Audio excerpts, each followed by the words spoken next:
they left.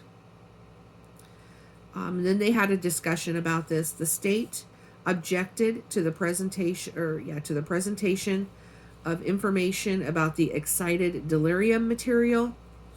So they excused her for now, but she'll probably be called back at a later time to discuss that. They talked about possibly Tuesday. So the state didn't object what she was going to talk about, but apparently they objected to the timing of that discussion. Then they took a recess, lunch, I believe. When they came back, they had state's witness number 26, Jody Steiger. He works for the LAPD. So what they're trying to do is determine or show that he will be an expert witness for the state. He's 50 years old. He's a former Marine. He has worked for the LAPD for 23 years. When he first started, he worked undercover at high schools. He was buying drugs. Then he just discussed his general duties. In 2013, he started training tactics and teaching other officers about that. And he was in what was called the In-Service Tactics Unit. He was promoted to sergeant in 2006. He talked about the LAPD use of force process. He took various courses to be able to teach tactics. He also teaches de-escalation. He's taught this for 6 years. He has traveled all over the United States to compare their use of force policies to LAPD's. He did say they're pretty similar across the board. In his 6 years, he has trained approximately 3,000 LAPD police officers. Again, his training is on de-escalation, defense tactics, firearms manipulation, etc., to give a few examples.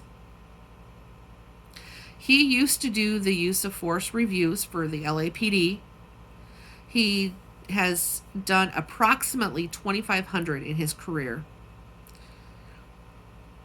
They asked him, did you ever have findings that use of force was excessive? He said yes. That it was not excessive, yes. He talked about the professional organizations that he was part of. He's assisted other police departments as a consultant on their use of force reviews. He's an expert witness in this case. And I'm not sure why this mattered, but he was getting paid over $12,000 for his service. He has stated that he reviewed all videos, the manuals, training materials from the MPD. With all of your training and experience with the use of force, have you reached an opinion on the degree of force used by Derek Chauvin on George Floyd? He said yes. He explained how he reviewed the case. He considered many factors. His opinion was that the force was excessive. He defined what force is. They showed Exhibit 17 again, the picture of Chauvin with his knee on the neck.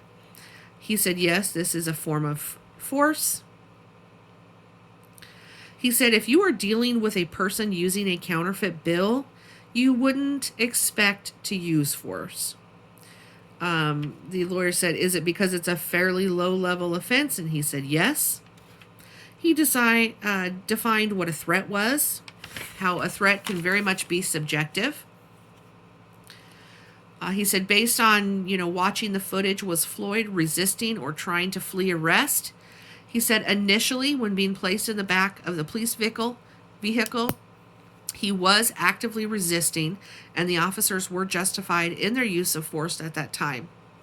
But once he was placed prone on the ground and stopped resisting, the officers should have slowed down or stopped their force. And then he kind of gave his opinion on how it all went down. Exhibit 43 was King body cam footage. They asked, was Floyd initially brought down on his knees after they pulled him out of the car? He said yes, and they said, what did he say at that time? And he said, Floyd said, thank you. He was placed in the prone position. He had already been handcuffed at that point. They said, "Did you see any aggressive actions by Floyd prior to the prone position?" He said, "Yes." And they asked, "What were they?" And he said he was kicking his legs. They said, "Aside from that one kick, did you see any other aggressive behavior from Mr. Floyd?" And he said, "No." And they went over timeline a little bit. They said he was placed prone in 2019. At one point, one of the officers asked for the hobble restraint. Exhibit 200 was a picture of someone being placed in a hobble restraint. The picture is what they use for training purposes. They discussed how the gentleman in the picture was placed in the side recovery position. He explained what that was again and why they use it. And then it got a little weird at this point, because then Exhibit 255 was a picture of Floyd with handcuffs on when he was down on the ground.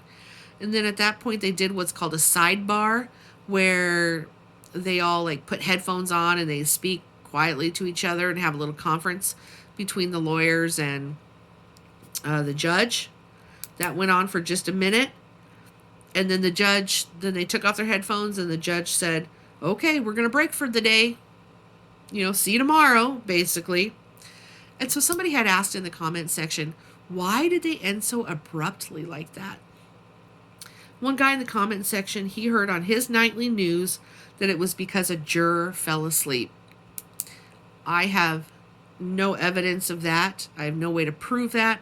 I'm just saying a commenter stated that a juror fell asleep. So, I don't know. Maybe we'll never know. But anyway, that is my recap of day 7. Thank you guys for your patience. My life's going to be a little crazy for the next week, but by God, I'm going to keep at it. Thank you guys so much for watching, and I'll see you on the next one. Bye.